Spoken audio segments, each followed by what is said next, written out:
नमस्कार, आप देख रहे हैं प्रदेश का नंबर 1 डिबेट शो महाबहस। मैं हूं दीपिका सिंह। धर्म जाति के नाम पर राजनीति का खेल वैसे तो कोई नई बात नहीं, लेकिन इस खेल में जब भगवान को शामिल कर लिया जाए तो सोचिए कि हम कहां जा रहे हैं और किस स्तर की राजनीति की जा रही है। हनुमान जी की जाति पर राजनीति का रंग अब और स्याह होता दिख रहा है। बुक्कल नवाब ने सारी मर्यादाओं को लांघते हुए हनुमान जी को मुसलमान बता दिया। ये रिपोर्ट देखिए, फिर समझने की हम कोशिश करेंगे कि क्या ये सब बचकानी हरकतें हैं।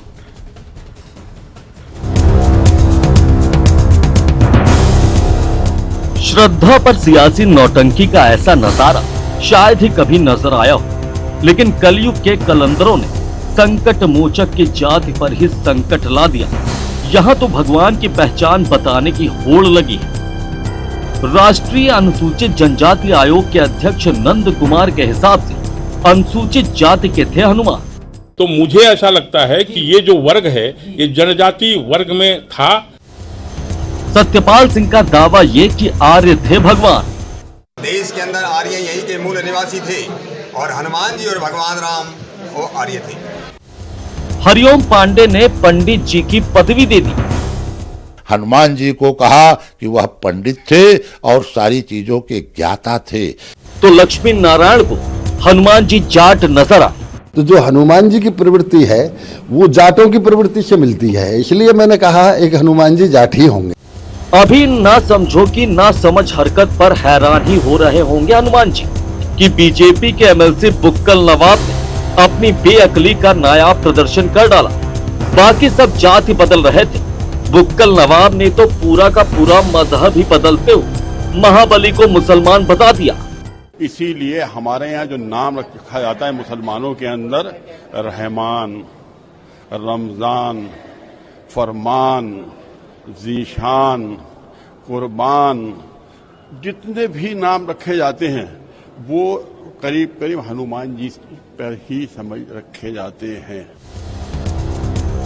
अरमान, फरमान और सुल्तान की बेतुकी तुकबंदी से हनुमान जी का धर्म बताने वाले बुक्कल नवाब पर भारतीय पुरातत्व विभाग की नजरें नहीं पड़ी, नहीं तो पूरा पाषाण काल से लेकर अब तक अनजान चीजों की पहचान के बड़े काम आ सकते हैं नवाब साहब।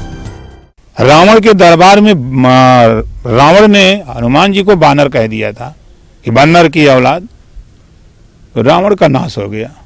ये समझ लीजिए, अगर ये लोग हनुमान जी के पीछे पड़े हैं तो भ्रिकुटी विलास श्रेष्ठ लय हुई। बहरहाल दलित, आदिवासी और जाट तक जो हुआ उनकी मरम्मत हो ही रही थी कि बजरंग बली पर हो रही बयानबाजियों के सबसे बड़े बयानबाज निकले बुक्कल नवाब। दारुल उलूम देवबंद ने ऐसे ऊल जुलूल बयानों पर बुक्कल को जलील किया है, लेकिन सवाल यह है क्यों मजहब की मान मर्यादा ही भूल गए Bukkal Nawab. Bureau report, news 18। हमेशा की तरह इस शो में आपकी राय का हमें इंतजार रहता है। आपकी राय को हम इस शो में शामिल करते हैं। हमेशा की तरह आप @महाबहस पर अपना वोट दें और अपनी कीमती राय हमें भेजते रहिए। तो महाबहस में आज का सवाल है कि क्या दलित, आर्य, जाट के बाद बुक्कल नवाब द्वारा हनुमान जी को मुस्लिम बताना बचकानी हरकत है? तो सवाल आपकी टीवी स्क्रीन पर एक बार फिर, क्या दलित, आर्य, जाट के बाद बुक्कल नवाब द्वारा हनुमान जी को मुस्लिम बताना बचकानी हरकत है?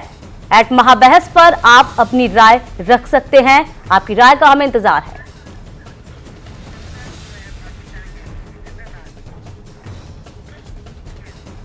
चलिए चर्चा की शुरुआत करते हैं। अमिताभ अग्निहोत्री जी हमारे साथ मौजूद है, एग्जीक्यूटिव एडिटर।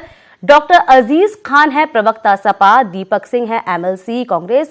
निहाल रिजवी हैं, समाजशास्त्री हैं। जितेंद्र दास हैं, महंत, हनुमान मंदिर पनकी। मौलाना एजाज अरशद काजमी सदस्य हैं, AIMPLB। स्वामी चक्रपाणी हैं, महाराज अध्यक्ष, हिंदू महासभा के। आप सभी का बहुत स्वागत है महाबहस में।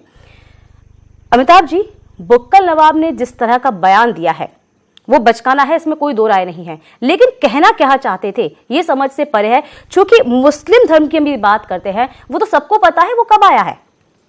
ये देखिए, मामला केवल बुद्धि कम होने का होता तो मैं बहस नहीं लाता। नादान को क्षमा करना चाहिए। लेकिन जब शरारत हो, नादानी कम शरारत ज्यादा, तो बहस बनती है। अन्यथा मैं उतने उदार मन का हूं कि ऐसे जने कितनी सिरफिरी बातें नजरअंदाज कर देता हूं। मानता हूं कि एक कॉमेडी शो के दौरान कुछ टिप्पणियां जैसे होती वैसे लोगों ने बोल दिया। अजब तमाशा है, इस्लाम इस धरती पर कब अवतरित हुआ, मुझे लगता है बुक्कल नवाब साहब को इसकी जानकारी नहीं होगी। वो दूसरे कामों में बहुत व्यस्त रहे जीवन भर, इस्लाम के बारे में शायद पढ़ भी नहीं पाए होंगे, समझ भी नहीं पाए होंगे। और रामायण की कथा का जो एक समय अनुमानित है वो 5000 वर्ष पूर्व की परिघटना है। बुक्कल नवाब जैसे लोगों के ज्ञान के लिए बता दूं, तब धरती पर ना बौद्ध धर्म था, ना क्रिश्चियनिटी थी, ना इस्लाम था, न जैन थे, न सिख थे। 5000 पूर्व की कथा कहानी है, कथानक है, घटना है।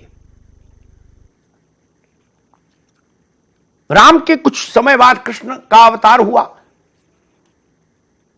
और 2500 वर्ष पहले बुद्ध आए, लगभग 2500 वर्ष पहले। उसके बाद से बुद्धिज्म आया, बौद्ध धर्म। लेकिन हिंदुस्तान में सियासतदानों के साथ मुश्किल यह कि लिखने पढ़ने से उन्होंने वास्ता ही नहीं रखा कभी। दे भाषण दे भाषण दे भाषण, आए बाएं साएं अल्ल बल्ल जो आए बोले चले जाओ। मुझे लगता है यह बंद होना चाहिए। आज मैं बहस इसलिए नहीं लाया कि हनुमान जी को अब तक जिस समय मैं बहस आरंभ कर रहा हूं 8 जातियों में और एक मजहब में आइडेंटिफाई कर दिया गया है। अब बताओ, अगर हनुमान जी सामान्य व्यक्ति होते, इस धरती पर इस वक्त होते और उनके डोमिसाइल में 8 जातियां लिखी होती और 2 मजहब लिखे होते तो क्या बवाल होता। तमाशा बंद होना चाहिए। वो बुक्कल नवाब करें और चाहे भाजपा के वो सांसद जी करें जो कह रहे हैं, जिन्होंने और गजब ढाया। हनुमान जी को ब्राह्मण बताया, ठीक, चलो भाई। उसके साथ साथ उन्होंने 3 खोज और कर दी जो मुझे चौंका रही हैं। उन्होंने इस धरती पर पहली बार सुग्रीव की जाति बता दी, बोले कुर्मी थे।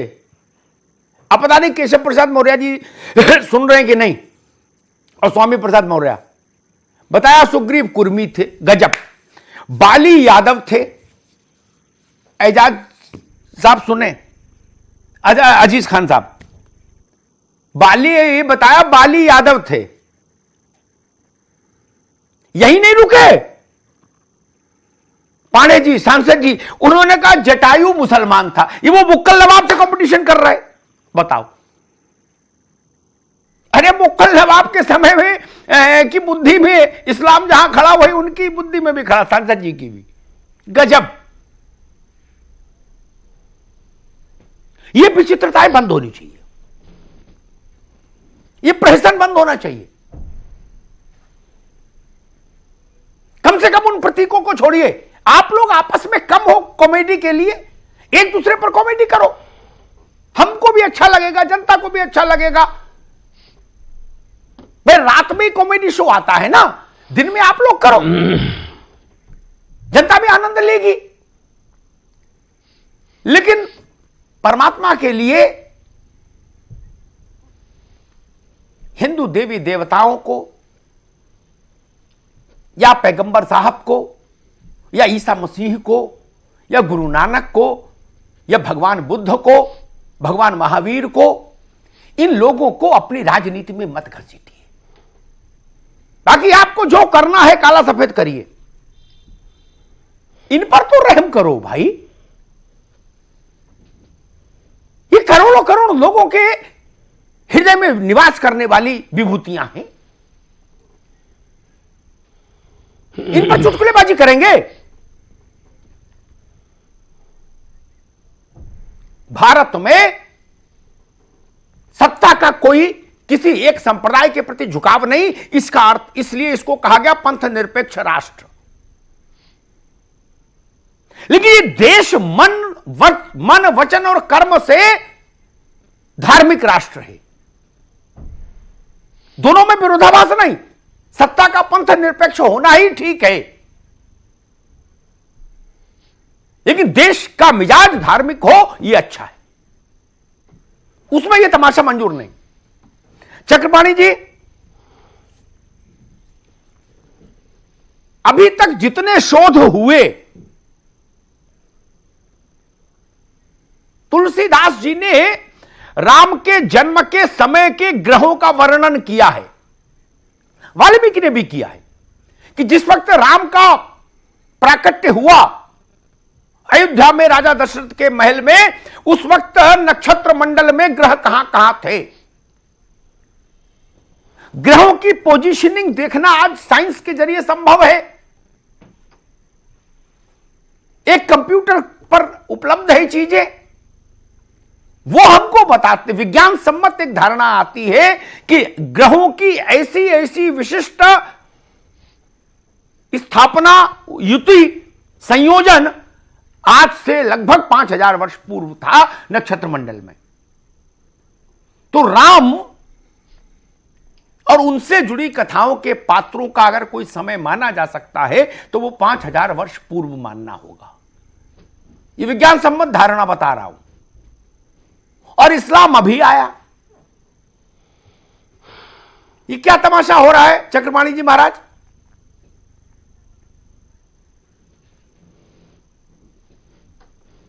स्वामी जी ने भी स्पष्ट लिखा है कि जाकी रही भावना जैसी हरि मुहूर्त देखी तिन तैसी। समस्या इस बात की है कि राजनीतिक लोग जो है जानबूझ करके अपनी अपनी तरीके से देख रहे हैं। जो जातिवादी है वो जाति के वो से देख रहा है, और इन्होंने तो खैर हद ही कर दी। ये खुद अपनी नहीं देख रहे कि जिस मजहब की बात कर रहे हो कब स्थापना हुआ, आपने ठीक बोला, बल्कि यहाँ तक कि जिस प्रकार से स्तर गिरता जा रहा है, निश्चित रूप से सिर्फ राजनीतिक इस्तेमाल और राजनीतिक भाषा और तुकबंदी पे भगवान और लोगों की आस्था के साथ खिलवाड़ किया जा रहा है। चूंकि कोई इनके लिए कोई सेंसर तो है नहीं, कुछ भी ये बोल देते हैं, 2 दिन मीडिया में 1 दिन चलता है, बस उनकी उपलब्धि सिर्फ उसी में होती है। वो क्या बोले, लोगों पे क्या प्रभाव पड़ता है, किसकी भावना आहत होती है नहीं होती है, उससे उनको कोई लेना देना नहीं। तो सबसे बड़ी ये ट्रेंड है। और सबसे बड़ी बात यह है कि आप देखो, कोई टेस्टी ट्यूब बीबी कहता है कि मां सीता टेस्टी ट्यूब बीबी थे, और अनेक बयान देते हैं। तो और सबसे बड़ी दुर्भाग्य की बात है कि अधिकतर बीजेपी से ही लोग निकल रहे हैं। दूसरे देते तो समझ आता कि चलो ठीक है, दूसरे दे रहे हैं, उसको कुछ बोला जाए। जो धार्मिक पार्टी और धर्म में आस्था की पार्टी कही जाती है, वो उनके लोग एमएलसी, विधायक, एमपी इस तरह के बयान देते हैं, उन पे कोई कार्रवाई नहीं होती। ये बड़ा दुर्भाग्यपूर्ण है, और लगता है कि इसमें प्रतिस्पर्धा चल रही है कि हम ये बोल दिए तो तुम भी बोल दो। अब आने वाले कल में सभी सांसद अपने अपने जाति बता करके और वो करेंगे, जितने भी रामायण के जो चरित्र है उनको जाति में वो कर देंगे। अब इन्होंने भूखल नवाब तो बताइए, वही दिन देखना बाकी है महाराज। ठीक करे आप, ठीक है, ये बड़ा ठीक है। और चकमानी जी, मैं मौलाना एजाज अरशद कासमी को बीच में लाऊंगा। कासमी साहब मुस्लिम पर्सनल लॉ बोर्ड के मेंबर हैं और बहुत ज़हीन आदमी हैं। कासमी साहब, हाथ कंगन को आरसी क्या, पढ़े लिखे को फारसी क्या। इस्लाम धरती पर जब प्रकट हुआ, वो कालखंड विश्व के सामने है। और राम का कोई बर्थ सर्टिफिकेट तो संभव नहीं, लेकिन जो वाल्मीकि ने और तुलसीदास जी ने जन्म के समय के ग्रहों की स्थितियां बताई नक्षत्र मंडल की, वो स्थितियां 5000 वर्ष पूर्व बनी थी। तो उससे एक बात होती है। और दूसरा, राम सेतु का जो नासा ने अध्ययन किया, उसने भी लगभग यही कहा कि 5000 वर्ष पूर्व का निर्माण हो सकता है। फिर ये चुटकुला क्यों आया बाजार में? मैं इसको चुटकुला ही कहूंगा। ये शरारत है,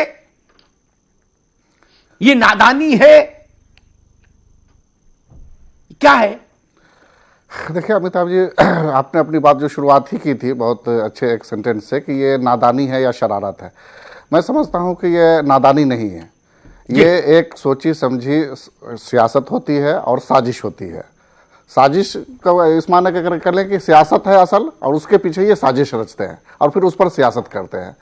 वरना इस तरह के बयान, और जैसा कि चक्रपाणी जी ने कहा कि सिर्फ एक ही पार्टी के लोग क्यों देते हैं, दूसरी पार्टी की तरफ से तो नहीं आया है, तो इसका मतलब ये कहीं ना कहीं वो इस तरह के बयानबाजी से सियासत करना चाह रहे हैं या मुल्क के माहौल को ख़राब करना चाह रहे हैं, या इस तरह से एक मुस्लिम चेहरा हो करके और ऐसा बयान दे किसी रिलीजियस और धार्मिक शख्सियत पर कि उससे दूसरे धर्म को थोड़ा सा ठेस पहुंचे और फिर जो माहौल ख़राब हो इस तरह की बयानबाजी से। तो मैं समझता हूँ कि फ़ौरन वो बीजेपी के लीडर है, बीजेपी की सरकार है, उसको बीजेपी को अगर धर्म से मुताल्लिक अगर ज़रा भी उनको एहसास है या अपने राजधर्म निभाना है तो उनको सख्ती करनी चाहिए, और न सिर्फ सख्ती बल्कि उनसे जवाब तलब करते हुए कि उन्होंने कैसे ऐसी बात कही, किस पसे मंदिर में कही, और ये जो बेतुका ओल जलोल बकना के ये अलिफ नून सबके लास्ट में लगता है, ये फरमान और फौजान वगैरह, ये सब तो बेतुकी बात है। ये तो फारसी के अल्फाज होते हैं जो आखिर में इस तरह से लगते हैं, और फारसी की इब्तदा खुद फारसी का आगाज कब से हुआ वो बहुत बात की चीज़ है, और हनुमान जी बहुत पहले की शख्सियत है।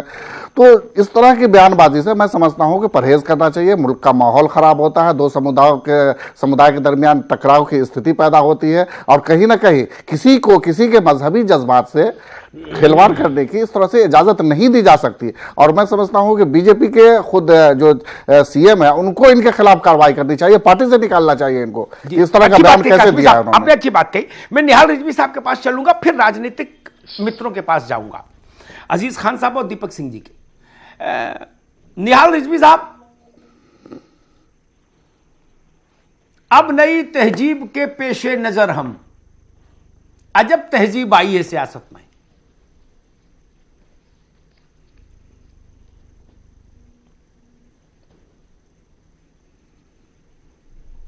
जी जी अभी हमसे पहले एजाज अरशद साहब बोल रहे थे, एजाज अरशद साहब, मैं इनकी राय से इत्तेफाक नहीं रखता, मैं इसको साजिश नहीं मानता, मैं इसको सेंसलेस होने का, ये सेंसलेस लोग हैं जो इस तरह की बातें कर रहे हैं। और ये सिर्फ इतना इसके पीछे है कि कुछ ऐसी बात कह दो कि तो आपको पब्लिसिटी मिल जाए, 2-4 दिन आपका चर्चा हो जाए। मैं ऐसे ही लोगों के लिए मेरे 4 मिसरे हैं, अभी आपने एक शेर सुनाया मुझको, मेरे 4 मिसरे हैं, मैं आपको सुनाऊंगा कि इंसान बांटने से तबीयत नहीं भरी, और इंसान बांटने से तबीयत नहीं भरी और भगवान बांटने की तरफ बढ़ रहे हैं लोग। और दूसरा देखिए कि जिसका न कोई सर है यहां और न पैर है, अफसाने इस तरह के यहां गढ़ रहे हैं लोग। तो ये है, ये सूरत हाल है। क्या कहा जाए, आप जैसा योग एंकर वो आज इनसेंसलेस लोगों के बारे में, हम लोग भी इनसेंसलेस लोगों के बारे में चर्चा कर रहे हैं, यही सबसे बड़ी बदकिस्मती है हमारी। जी निहाल साहब, आपने ठीक बात कही। मैं इस बदकिस्मती के दाग को लेके चलने को तैयार हूं, सिर्फ इसलिए क्योंकि हमको मालूम है, अटल जी ने कभी बहुत लिखा था, चिनगारी का खेल बुरा होता है, चिनगारी का खेल बुरा होता है। ऐसी चीजें कई बार मैंने चिनगारी बनके लपट में तब्दील होते देखी है, इसलिए मुझे लगा कि आज मुझे आना चाहिए। नहीं, उत्तर प्रदेश में कहावत है, बिल्कुल सही आपका विचार है, शायद दीपक ने सुनी भी होगी, उनके इलाके में अगर होगी नहीं, एटा इटाबा फरुखाबाद के इलाके में है कहावत, भुस में दे के आग जमालो दूर भई। ये भुस में आग देने वाला काम है। हमने छोटी छोटी नादानियों पर, छोटी छोटी बदतमीजियों को इतना बड़ा होते देखा कि जिनको 2 समुदायों ने झेला, जिनको समय ने झेला, जिनको देश ने झेला, प्रदेश ने झेला, समाज ने झेला, इसलिए मुझे उतरना पड़ा। प्रेशर कुकर में सीटी के लिए के रोल में उतरा हूं रिजवी साहब, प्रेशर नहीं तो फट जाएगा प्रेशर कुकर। जी जी जी, तब कमरे में बैठने वाले लोग नहीं संभाल पाएंगे। हमने मुजफ्फरनगर देखा, हमने मलियाना देखा, हमने हाशिमपुरा देखा, हमने भागलपुर देखा, इसलिए मुझे उतरना पड़ा। मुझे भी शर्मिंदगी है कि बुक्कल नवाब के कहे पर अमिताभ अग्निहोत्री चर्चा कर रहे हैं, लेकिन चर्चा करना मेरे लिए इसलिए जरूरी है क्योंकि मुझे अपने मुल्क से प्यार है। दीपक सिंह जी, सियासतदान एक दूसरे पर बाल्टी नहीं ड्रम भर भर के कीचड़ उछाले, मुझे कोई ऐतराज नहीं। तय कर लो कि भाई हम लोग बिल्कुल कीचड़ की होली खेलेंगे, 365 दिन खेलो, लेकिन कम से कम ऐसे उनको तो छोड़ो, प्रतीकों को। भगवान राम हो, कृष्ण हो, हनुमान जी हो, ईसा मसीह हो, पैगंबर साहब हो, नानक हो, बुद्ध हो, महावीर भगवान महावीर हो, उन पर टिप्पणियां करना जरूरी है क्या? आप लोग धार्मिक व्यक्ति नहीं, आप लोग धर्माचार्य नहीं, क्यों करते हैं ऐसी टिप्पणियां राजनेता?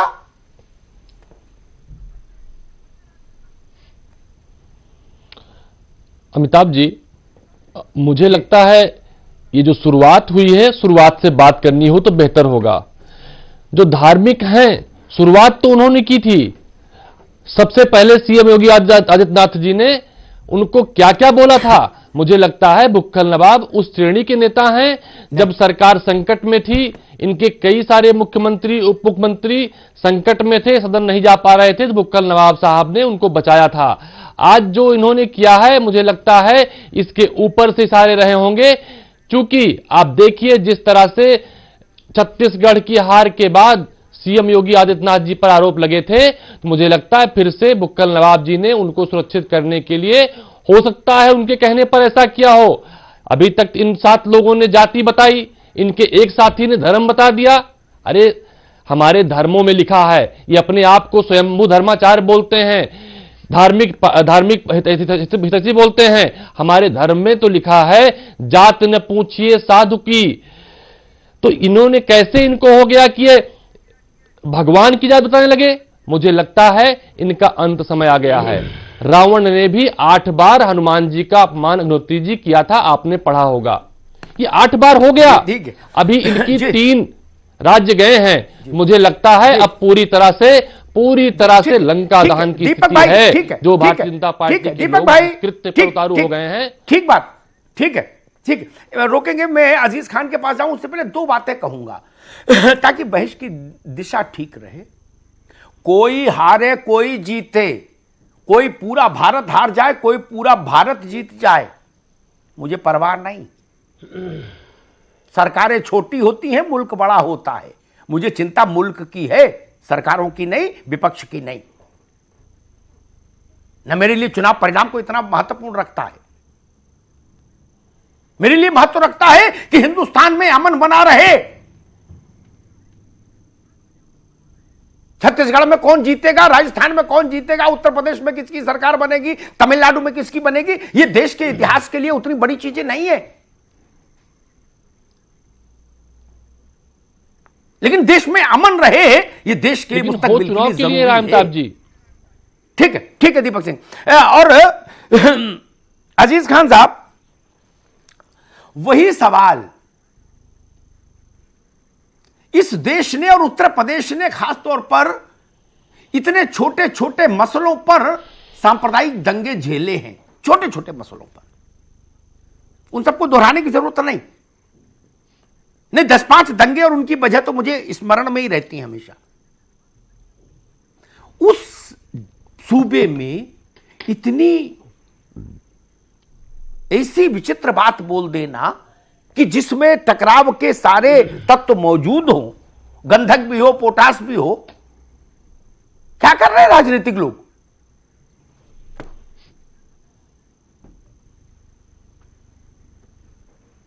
देखिए अमिताभ जी, अभी हमारे कई सारे मित्र जिस तरीके से चर्चा कर रहे थे और आपने भी इस बात को रखा, और आदरणीय चक्रपाणी महाराज जी ने भी बात रखी, और वाकई में इनकी बात से बिल्कुल मैं इत्तेफाक रखता हूं कि देखिए बीजेपी के लोग लगातार इस तरीके की बयानबाजी कर रहे हैं। अरे हो सकता ये मौका पड़ता तो आधार कार्ड भी मांग लेते, ऐसा हो सकता था। जिस तरीके से ये जाति बताने में जिस तरीके से व्यस्त है और होड़ मची है एक कुछ और जाट बता रहा है तो कोई कुछ और बता रहा है, कोई कुछ और बता रहा है। देखिए अमिताभ जी, विनाश काले विपरीत बुद्धि, जिस तरीके से अभी हमारे मित्र दीपक भाई बता रहे थे कि 5 राज्यों में जिस तरीके से अभी हनुमान जी ने गदा चलाया है और उसके बावजूद भी इनका अहंकार कम नहीं हुआ। देखिए प्रदेश और देश में बहुत बड़ी बड़ी समस्याएं हैं। आज आप देखिए आगरा में जिस तरीके से एक दलित युवती को, दलित लड़की को, छात्रा को दिन में जला दिया पेट्रोल डाल करके, बुलंदशहर में एक इंस्पेक्टर को कत्ल कर दिया गया, मार दिया, उसको वीडियो बनाया गया, वीडियो बना के वायरल किया गया, चौकी फूंक दी गई, तमाम तरीके बड़े बड़े वारदात हुए और उसका जो मुख्य आरोपी हो पकड़ा नहीं गया। इस प्रदेश में बहुत बड़ी बड़ी समस्याएं हैं, लेकिन उस प्रदेश का मुख्यमंत्री, डिप्टी सीएम, उप मुख्यमंत्री, विधायक, सांसद आज भगवान की जात बताने में मसरूफ है। दुखद है, इससे दुख की बात और नहीं हो सकती कुछ कि जिस प्रदेश की कानून व्यवस्था आज पूरी तरह से बिगड़ गई हो, उस प्रदेश का मुखिया कहता साहब हनुमान जी दलित थे, साहब जाट थे, एक मंत्री बता रहे, एक मंत्री साहब बता रहे साहब पांडे थे। हकीकत यह है ये कहीं ना कहीं इच्छा शक्ति की कमी है और ये संवेदनहीन हो चुके हैं, इनके अंदर संवेदन राजनीति में वाकई में अमिताभ जी जिस तरीके से आप कह ही रहे थे कि ऐसे कई राजनेता हैं जो समय समय पर अपने बौद्धिक स्तर का परिचय दे ही देते हैं। बिल्कुल, मैं को इससे भी ज्यादा, इससे भी कई गुना ज्यादा घृणित उदाहरण देता हूं। और अगर मुझे कोई बता दे कि दुनिया के किसी और मुल्क में ऐसा घृणित काम करने के बाद भी लोग सीना चौड़ा करके घूम पाए, तो मैं पत्रकारिता से संन्यास ले लूंगा। नरसिंह राव जी की सरकार थी, अर्जुन सिंह जी मानव संसाधन विकास मंत्री थे, एक संस्था थी एनजीओ, उसका नाम था सहमत। उस संस्था को 60 लाख रुपया अर्जुन सिंह जी ने दिया एक प्रदर्शनी लगाने के लिए। रफी मार्ग पर वो प्रदर्शनी लगी। उस प्रदर्शनी में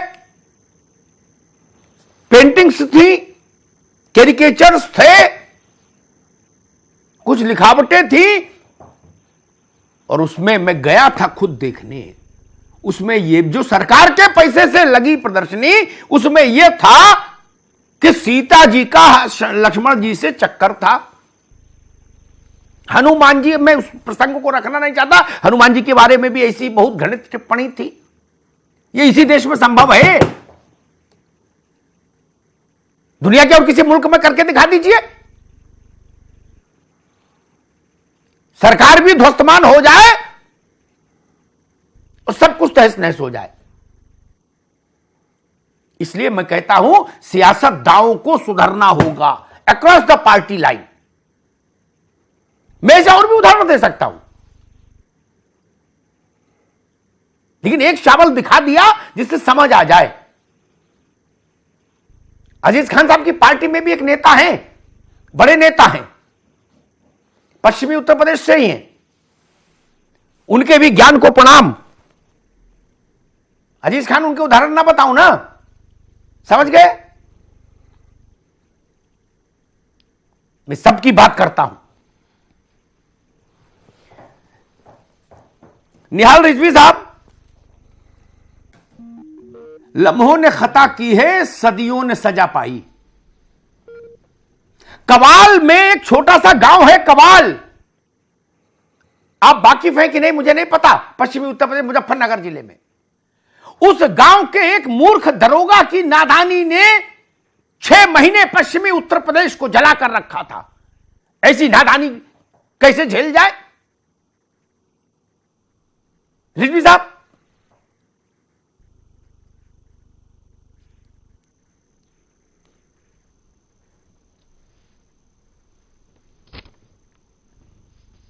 आवाज नहीं आ रही है। चलिए आवाज है। चक्रपाणी जी महाराज, ठीक है रिजवी साहब, चक्रपाणी जी महाराज, एक दरोगा की नादानी ने 6 महीने उत्तर प्रदेश को अशांत रखा था। चक्रपाणी जी।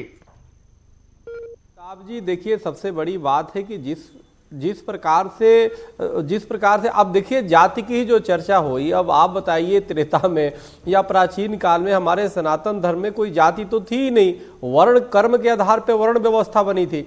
लेकिन इन्होंने अब कुर्मी, यादव, ये और क्या क्या जातियों का जिस प्रकार के जिक्र कर रहे हैं, ये तो सिर्फ मात्र राजनीतिक गणित बैठाने का, हर व्यक्ति अपनी जाति और मजहब पे ला करके रख दिया, तो सिर्फ इसका मात्र उद्देश्य यही है। अब देखो जैसे निहाली साहब ने कहा कि अब उसके विषय को लेकर हम लोग चर्चा कर रहे हैं, यही उनकी उपलब्धि है। उनकी उपलब्धि बिल्कुल यही है कि कुछ ऐसे बोले जिस पे टीवी पे चले, और हम तो एक दिन दो दिन, चूंकि काम से तो उनकी पहचान है नहीं, काम तो कुछ अपने क्षेत्र में न करने वाले हैं, न कोई सरकार में करने वाले हैं, तो अब उनको कुछ ऐसे बयान चाहिए जो सिर्फ सुर्खियों में बने रहे।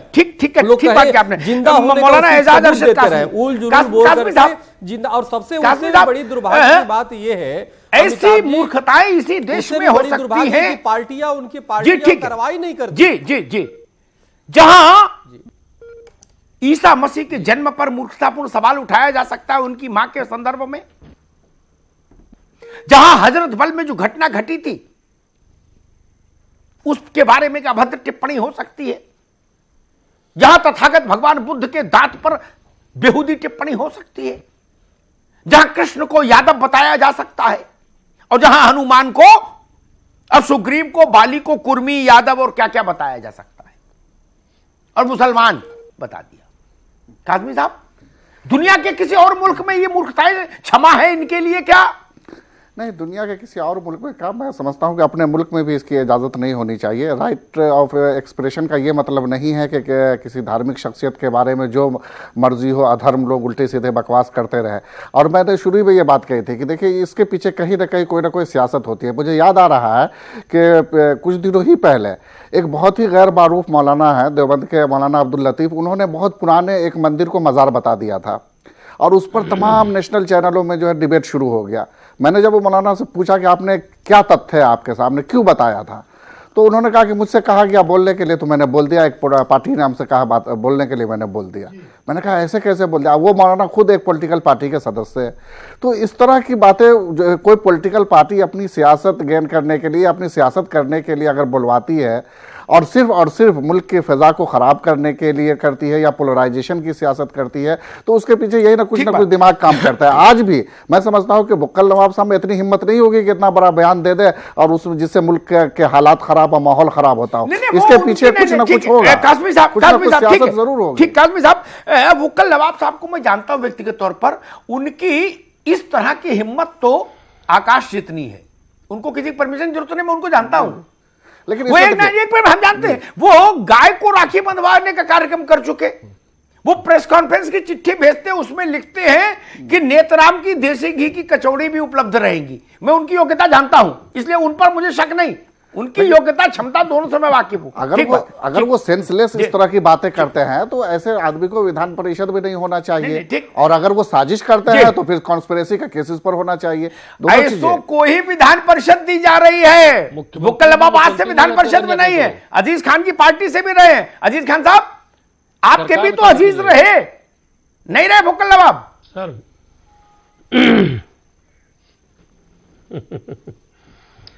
ऐसा है अमिताभ जी, ईमानदारी की बात तो यह है कि अभी जिस तरीके से आपने स्वयं कहा कि कुछ ऐसे लोग होते हैं जो पब्लिसिटी स्टैंड के लिए वो किसी हद तक जा सकते हैं, और उनकी काबिलियत को भी आप पूरी तरह से बखूबी वाकिफियत रखते हैं, पूरी जानकारी रखते हैं। आज सर देखिए, आप देश और प्रदेश में बहुत बड़ी बड़ी समस्याएं हैं। आज किसान परेशान, बेरोजगार परेशान, 67,000 किसानों ने आत्महत्या कर लिया। बॉर्डर पे जिस तरीके से आज हमारा जवान परेशान है, तमाम तरीके के लोग वहां पर बड़ी समस्याओं से जूझ रहे हैं। आप देखिए, धर्म तो आस्था का विषय है, लोग धर्म को जिस तरीके से चौराहे पे ले जाकर के आज नीलाम कर रहे हैं, यह बहुत बड़े दुख की बात है।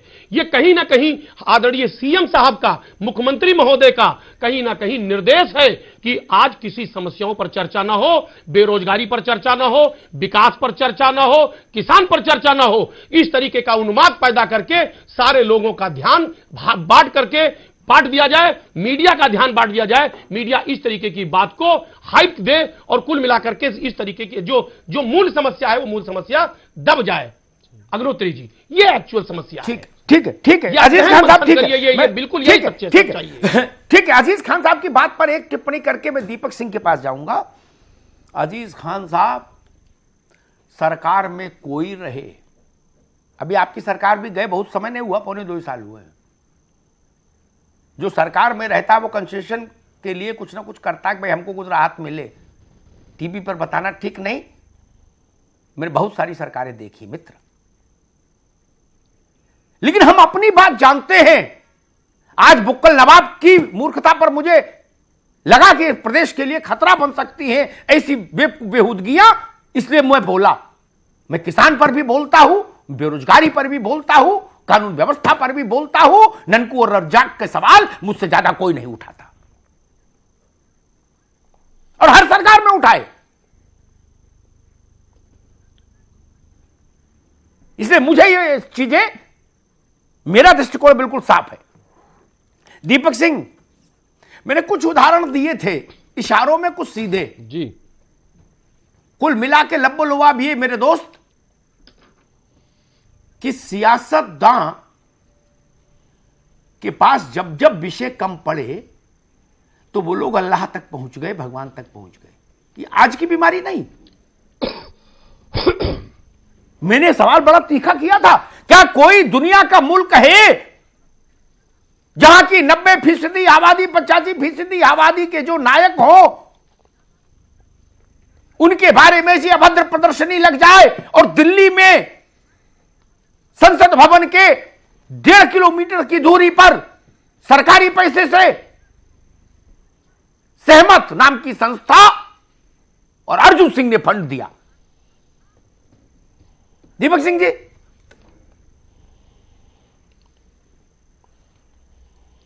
अमिताभ जी, त्रेता युग में क्या हुआ इतिहास पढ़ने पता लग सकता है, और कब किसने क्या किया दुनिया में है कि नहीं है, अब उसको फांसी नहीं हो सकती है। तो मुझे लगता है इस पे बहस की मुझे आवश्यकता नहीं लगती। लेकिन एक बात मैं सहमत चक्रपाणी जी से हूं। चक्रपाणी जी ने कहा कि सरकार के पास काम बताने के लिए कोई जगह नहीं, कोई कौन सा काम बताएं, क्योंकि सरकार ने अपने खुद के जवाबों में कहा है कि उत्तर प्रदेश में विकास दर घटी है, बेरोजगारी बढ़ी है, अपराध बढ़े हैं, सरकार के आंकड़े कहते हैं। तो ऐसी चीजों को छुपाने के लिए मुख्यमंत्री जी की मजबूरी है कि वो बताएं हनुमान जी क्या थे। इनके मंत्रियों की मजबूरी है बताएं हनुमान जी किस जाति के थे। आपने देखा बुक्कल नवाब के पहले कल विधान परिषद में हंगामा हुआ था, वाराणसी में सैकड़ों शिवलिंग तोड़े गए थे, वहां के कचरे फेंक गए थे, थाना श्रीलंका थाना है, वहां पर पूजा की महात्माओं ने। तो मुझे लगता है कि ये मजबूरी थी भारतीय जनता पार्टी की, इनकी संस्कृति है कि इसको ध्यान भटकाने के लिए एक प्यादे को लाना था। वो प्यादा बुक्कल नवाब जो मैदान में आए और आवाम क्या कह रही है वो दिखवाई देते हैं। हम लोगों की राय जनता ने सुन ली, अब हमको जनता क्या कह रही है वो देखना चाहिए। स्क्रीन पर देखते हैं। तो आज का हमारा सवाल था कि क्या दलित आर्य जाट के बाद बुक्कल नवाब द्वारा हनुमान जी को मुस्लिम बताना बचकाना हरकत है। इस पर लोगों ने भरपूर वोट किए हैं और इस वक्त परिणाम आपकी टीवी स्क्रीन पर है।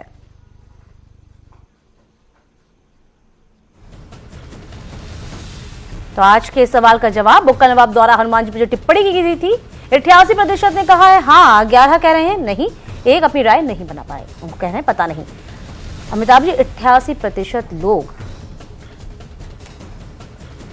ये भारतीय जनता पार्टी के लिए भी वोट है। अरे दीपक सिंह रुको भाई, नरसिंह राव की सरकार को क्या अकल नहीं थी? टैक्स पेयर का पैसा देके ये बतवा रहे हो सीता जी का इनसे चक्कर था। तो क्या हासिल हुआ ये मत समझाइए हमको। नानी के आगे ननिहाल की बातें मत करिए दीपक सिंह। है तो क्या ये आज की मूर्खता नहीं, ये पुरानी मूर्खताएं हैं। लेकिन जो सरकारें आज वर्तमान में है चर्चा उन पे होनी चाहिए। त्रेता युग में क्या हुआ, मुझे ज्ञान मत दो कि चर्चा मैं किस पर करूं। नहीं, हम आपको जब सुविधाजनक जो लगता है वो करते हो ना, ज्ञान नहीं दे रहे। तो इतना अधिकार मेरे पास रहने दो दीपक सिंह। जो हुआ है, ये मुझे नियंत्रित मत करो। चर्चा का विषय ये है, मैं क्या आप तय नहीं करेंगे ना? मैं नियंत्रित नहीं कर रहा हूं अमिताभ जी। आपका आना ना आना हो सकता है, मैं नहीं तय कर रहा हूं। बोलना ना बोलना की स्वतंत्रता हो सकती है। ये कांग्रेस तय करेगी कि मैं किस पर चर्चा करूं। कांग्रेस पार्टी कैसे चलाए ये तय करे। का विषय अमिताभ जी चर्चा की बात नहीं कर रहा हूं। हमको नहीं पता है कि हमको किस पर चर्चा करनी है। विषय ये है कि आज जो वर्तमान में हुआ है, नहीं वर्तमान नहीं भाई, हम आपका अतीत भी जानते हैं। मैं इस वक्त बहस में नहीं उलझना चाहता। बिल्कुल जानते हैं, सबका अतीत, लेकिन मैं अतीत भी जानता हूं, इसलिए हमको मत समझाओ मित्र। वो दूसरे एंकर होंगे जहां समझा के निकल जाओ। इस देश में जितने दंगे हुए है आपको, मैंने कहा कि भविष्य जितने दंगे हुए, सुनो, पूर्व में इस देश में जितने दंगे हुए बड़े, क्या इन लोगों ने, उनमें से 90% से ज्यादा दंगे कांग्रेस के शासन में हुए। कांग्रेस उपदेश देगी, जब हुए होंगे जो उनको सजा मिलनी थी मिली होगी, लेकिन आज के परिस्थिति में आपको नैतिक हक नहीं है। गुनहगार हैं, क्या आप हमको बताओ कि हम क्या करें क्या नहीं करें। ठीक है दीपक सिंह, ठीक है, थैंक यू वेरी मच। आप आए, आपने बात रखी, उसके लिए आभार। मैं एक बात जरूर कहूंगा, राजनेताओं को यह गुमान नहीं होना चाहिए कि वो हर क्षेत्र के पंडित हैं। आप जिस आधार पर टिकट बांटते हो, सब पार्टियों के लिए कह रहा हूं, और जिसको ये शक गलत फहमी हो कि हम ऐसा नहीं करते, कभी नोएडा आइएगा, मेरे साथ चाय पीजिएगा, मैं सिद्ध कर दूंगा।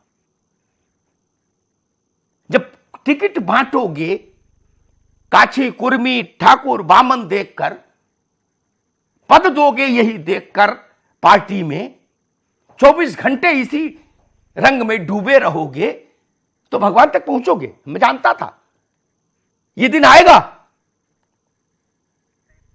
लेकिन जनता ने बताया, 88% लोगों ने, कि परमात्मा को छोड़ दो। आपके लोग जितने हैं उनमें कटाजुज करो, आपस में एक दूसरे पर कटाक्ष करो, मर्यादा विहीन आचरण करो, लेकिन परमात्मा को तो छोड़ो। मैं वो आदमी हूं, 90s का दौर था, किसी ने सवाल उठाया था हजरत बल का, मैं उस प्रसंग को याद दोहराऊंगा नहीं, काश्मीर साहब समझ गए होंगे। बिल्कुल। मैंने कहा था ये जो लोग सवाल उठा रहे हैं उनकी मंशा खराब है, वो अमन नहीं चाहते। ऐसे किसी मूर्ख ने सवाल उठाया था कि ईसा मसीह जन्मे कैसे। मैंने कहा था ये भी मूर्ख है, इसकी भी नियत में खोट है। वैसे ही हनुमान जी को जो मुसलमान बता रहे हैं उनकी नियत में खोट है। हनुमान जी वंचितों के लिए लड़े, वंचितों के लोग को आगे बढ़ाया, आदिवासी, गिरिवासी, वनवासी, उनका मूल स्वरूप यही है। ये जो टेंट्रम हो रहा है ये मुल्क को स्वीकार नहीं, ये जनादेश बता रहा है। देखिए आपकी स्क्रीन पर है, 88% जनता कह रही है कि ये नॉनसेंस बंद करिए। और नॉनसेंस तक रहे तो भी ठीक है, क्योंकि मैंने इस मुल्क को, इस प्रदेश को देखा है ऐसे कई स्याह दिनों में, जिसकी जड़ में मैं गया। मैं मुजफ्फरनगर घूमा था 7 दिन, पूरे इलाके में पांव पांव। मुझको पता है कि लम्हों ने खता की थी, सदियों ने सजा पाई। ऐसी मूर्खता फिर कभी नहीं हो दोबारा। इसके लिए आज मैं बहस लेकर आया। और हर बार जब बहस आपके लिए सुविधाजनक ना हो तो राजनेताओं को यह कहना भी बंद करना चाहिए कि गरीबी पर बहस नहीं हो रही, पाकिस्तान पर बहस नहीं हो रही, जापान पर बहस नहीं हो रही। आप साइकिल चलाओ या पैदल यात्रा करो, हम तो इस पर सलाह नहीं देते ना। तो थोड़ी कृपा हम पर भी करो मित्र, थोड़ी हमारी स्वायत्तता भी रखो प्रभु।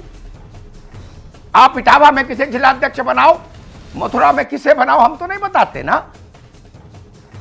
अजीज खान को प्रवक्ता रखो कि दीपक को रखो, हमने तो नहीं बताया ना। तो थोड़ी मर्यादा हम लोगों की भी रखिए। धन्यवाद। आप सभी का बहुत शुक्रिया महाबहस में शामिल होने के लिए। इसी के साथ महाबहस में आज के लिए इतना ही, लेकिन न्यूज़ 18 पर खबरों का सिलसिला लगातार जारी रहेगा।